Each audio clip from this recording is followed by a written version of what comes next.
He's 72 years old. He had his stroke about 3.5 years ago.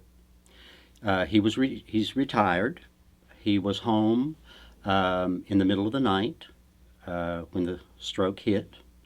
He was not able to get to the hospital to do the clot busting 2-hour treatment, so they had to do a brain catheterization. And when they went in, they found that his left carotid artery was totally blocked, and they had to go in through the right side, and they destroyed his optic nerve in his left eye during the surgery, and he's now totally blind in the left eye.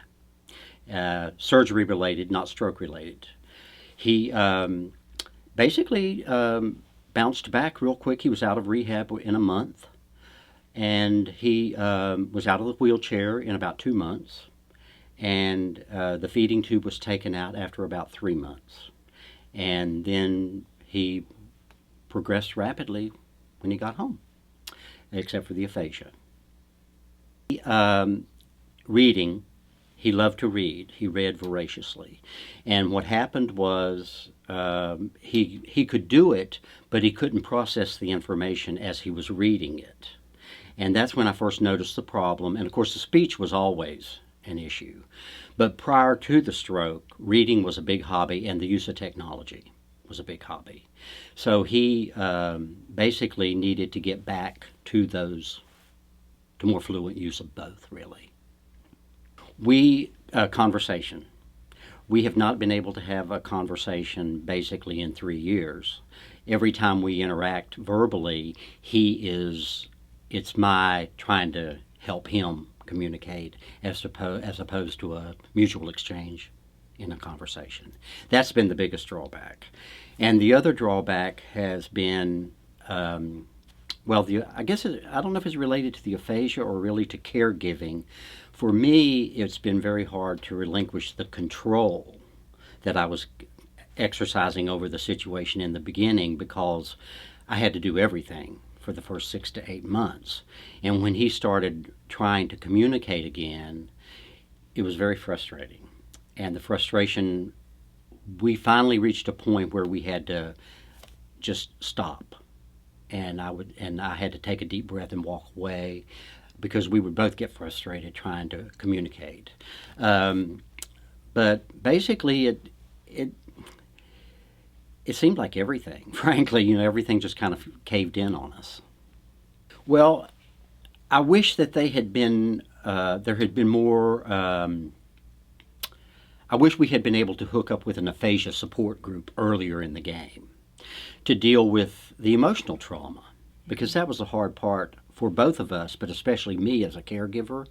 And I wish I could have had an opportunity to interact with other people going through similar things in the beginning, because I was groping at straws.